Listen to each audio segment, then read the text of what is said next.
ஒரு நேரத்தில் ஒரு ஊரில் சிறிய கரையோர கிராமம் இருந்தது.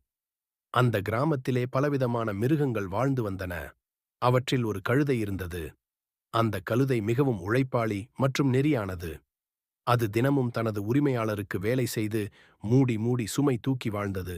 அதன் உரிமையாளர், ஒரு மூட நம்பிக்கையுள்ள மனிதன், கழுதையை இழிவாகவே பார்க்கிறான். அவனுக்கு அதனை சரியாக உணவும் தண்ணீரும் கொடுக்கும் மனசில்லை. இருந்தாலும் கழுதை எப்போதும் வலிமையாகவும் மகிழ்ச்சியாகவும் வேலை செய்து வந்தது. ஒரு நாள் அந்த குளிர்ந்த காலையில் கழுதை கடலில் நீர் குடிக்கச் சென்றது. அப்பொழுது அதை பார்க்க ஒரு முதிய ஆடு வந்தது.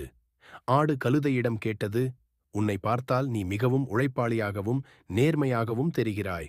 ஆனால் உன் வாழ்க்கையில் மகிழ்ச்சி இருக்கிறதா?" கழுதை மெல்ல சிரித்து, "என் உடம்பு சுமைகளை தாங்கினாலும் என் மனசு சுதந்திரமாக இருக்கிறது. நான் எதைச் செய்தாலும் மனநிறைவுடன் செய்கிறேன். அதுவே எனக்கு மகிழ்ச்சியை கொடுக்கிறது" என்றது. முதிய ஆடு கழுதையிடம் கற்றுக்கொண்டது, வாழ்க்கையில் சுதந்திரமான மனநிலையும் நல்வழிகளையும் தேடி வாழ்வதே உண்மையான மகிழ்ச்சி. அந்த நாள் முதல் கழுதையின் உரிமையாளர் கூட அதன் உழைப்பின் மகத்துவத்தை உணர்ந்து அதை நன்றாக பராமரிக்கத் தொடங்கினான். அந்த முதிய ஆடு கழுதையிடம் மேலும் பேசத் தொடங்கியது. "உன் நம்பிக்கை மற்றும் நேர்மையால் உனக்கு எதையும் சாதிக்க முடியும். உன் உரிமையாளர் உன்னை மதிக்கவில்லை என்றாலும் நீ உன் கடமையை முழுமையாக செய்து வருகிறாய். ஆனால் நீ உன்னை முன்னேற்றிக் கொள்ள விரும்பினால் சற்று தைரியமாகவும் துணிச்சலாகவும் இருக்க வேண்டும்" என்றது. கழுதை அதைக் கேட்டு சில நேரங்கள் யோசித்தது.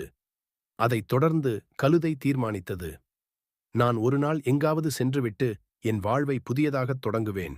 நான் என்னுடைய வாழ்க்கையில் முழுமையாக சுதந்திரமாகவும் சந்தோஷமாகவும் இருக்க வேண்டும்."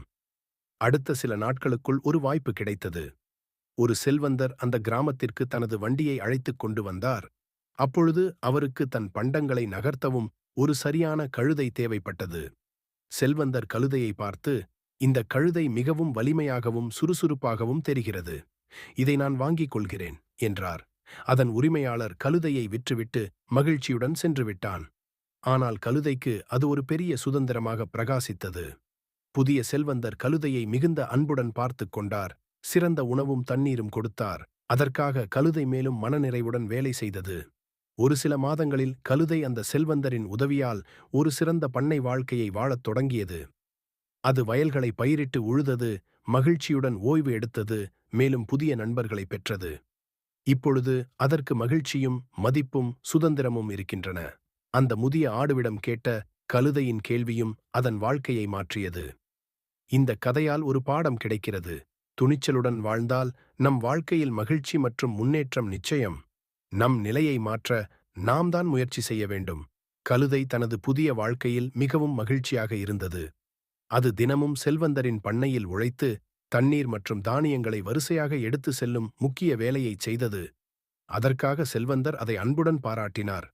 ஒரு நாள் கழுதைக்கு ஒரு பெரிய வாய்ப்பு கிடைத்தது. செல்வந்தர் ஒரு பெரிய திருவிழாவுக்கு சென்று கொண்டிருந்தார். அவருடைய பொருட்கள் ஏராளமாக இருந்ததால் அவற்றை கொண்டு செல்ல கழுதையின் உதவி மிகவும் அவசியமாக இருந்தது.